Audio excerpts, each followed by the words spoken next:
Corona को नहीं सारा राज्य संघर्ष करुवा बेले देश विभिन्न राज्यर कोण अनुकोण फसी रही श्रमिक मैंने मालकानगिरी सीमा दे ओडिशा को प्रवेश करुछंती 5000 ऊर्ध्व श्रमिक मालकानगिरी सीमा दे ओडिशा रे प्रवेश करिसेंती। तेबे आंध्र छत्तीसगढ़ सीमा मोटुरु अधिक सूचना देछन आम प्रतिनिधि गोपीकृष्ण पटनायक।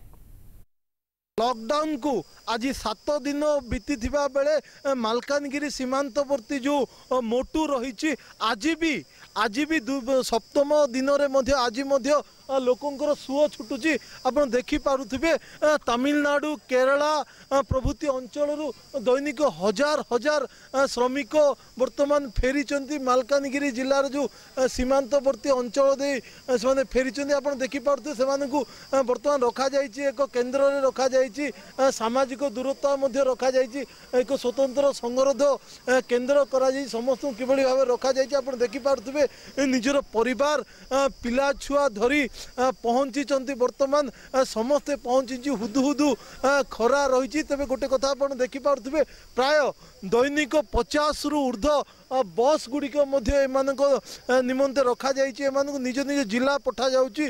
मोटू दे फेरिबा परे कलाहांडी नवरंगपुर बलांगीर केन्द्रापड़ा प्रभृति अंचल को एमानकु पठा जाउची। जिला प्रशासन पक्षरु समस्त व्यवस्था करा जाइछि। खाद्य पेय ठार आरंभ करी ठंडा पानीय दिया जाउची। समस्तंकर नाम रेजिस्ट्रेशन करा जाउची।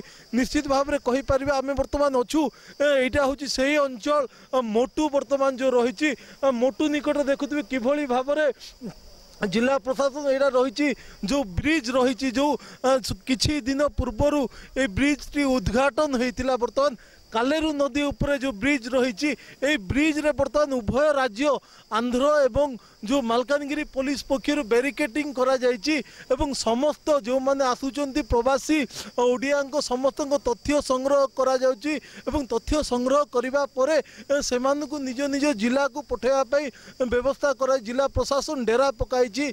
वर्तमान जिलापाल मनीष अग्रवाल एवं एसपी डीआईजी ठार आरंभ करी समस्त उच्च पदाधिकारी वर्तमान रही वर्तमान जो ब्रिज निकट रे सीमांतवर्ती अंचल रही माने डेरा पकाई रही किभली भाव में श्रमिक माने निज निज घर को बाहुड़ी भी सबुठार बड़ कथा वर्तमान जो बाहर राज्य जो आसुचंती स्वास्थ्य परीक्षा करा जाउची एवं आवश्यक स्थले स्वैब बा नमूना मध्य संग्रह करा जाउची। जिले में प्राय 4टी जगार वर्तमान स्वैब टेस्ट करा जाउची। कहि परिबा प्रशासन संपूर्ण प्रस्तुत वर्तमान रही जदिबा मालकानगिरी वर्तमान ग्रीन जोन रे अच्छी तथापि ग्रीन जोन रे रेड अलर्ट जारी करा जायछि। कहि परिबा आमे वर्तमान सुरक्षा व्यवस्था मध्य कड़ाकड़ी करा जायछि। सीमा सुरक्षा बाहिनी एवं मोटू पुलिस पक्षरु 24 घंटा एठारे पहरा दिया जाउछि।